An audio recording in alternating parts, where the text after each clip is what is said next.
Alors la première réussite, c'est pour eux parce qu'ils travaillent depuis tant d'années pour pouvoir avoir ce Graal qui est la médaille d'or.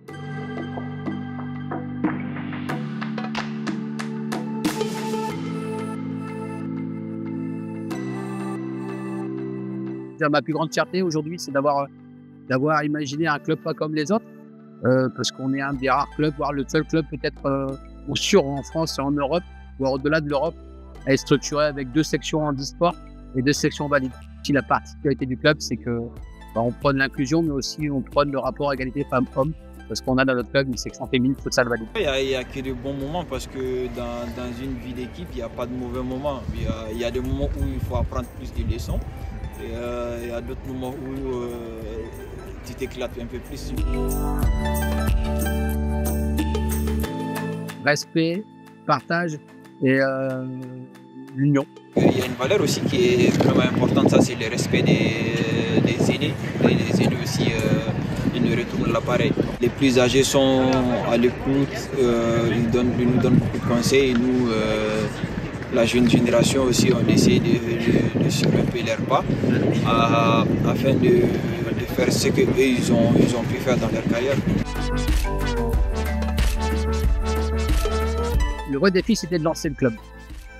C'est de pouvoir effectivement avoir une structure adaptée comme nous l'avons aujourd'hui, pouvoir permettre à tous ces clubs qui développent le sport pour les déficients visuels d'avoir des structures en dur et puis d'avoir des lieux d'entraînement dédiés pour pouvoir les entraîner dans des conditions réelles d'entraînement, pour pouvoir les préparer à jouer des titres européens ou internationaux. Nous, ce sont 100% de joueurs bénévoles, on est un sport amateur.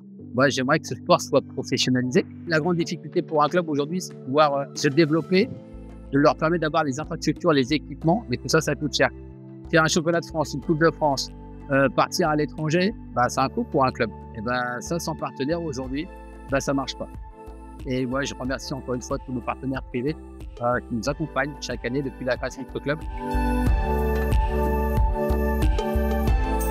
On a une grande chance, c'est de jouer sur le plus beau terrain du monde l'année dernière pendant les Jeux, surtout depuis la Tour Eiffel. Et là, les Français ont découvert une discipline encore méconnue. Quand on voit, je dirais, l'engouement des Français ce jour-là, nous, ce qu'on rêve, c'est que ce type d'événement soit médiatisé, relayé dans les médias, pour pouvoir encore plus se faire connaître et faire connaître naturellement au plus grand nombre des Français et parents qui ont des enfants en situation de handicap, donc déficients visuels. C'est-à-dire qu'il y a des clubs en France qui peuvent les accueillir parce que le CETSIFOOT, pour une personne non-voyante, ça développe son autonomie et ça l'aidera forcément dans sa vie de tous les jours par le sport. C'est ça l'objectif. Déjà, dans un premier temps, il faut que les personnes en situation de handicap visuel aussi, même prennent l'initiative de pratiquer la discipline. Il faut des infrastructures comme nous en avons ici. Je ne pense pas que toutes les villes en ont. Ça, c'est un deuxième point. Un troisième point, il faut avoir des personnes comme vous, les médias qui s'y intéressent pour faire avancer la discipline.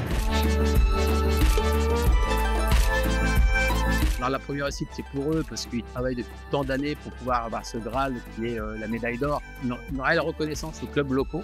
Et dans le CETSIFOOT, ces clubs locaux, 100% bénévoles, prennent du temps pour pouvoir entraîner chaque semaine ces sportifs de haut niveau. C'est avant tout un clin d'œil aussi à ces clubs. On va profiter de cette expérience pour pouvoir encore faire plus grandir ce club. C'est continuer d'avoir autant de joueurs en équipe de France, parce que ça aussi c'est une récompense nationale. Moi j'aimerais qu'on soit titré, champion de France, on gagne la Coupe de France chez les non-voyants. À titre, c'est bien pour un club parce que ça a sa notoriété.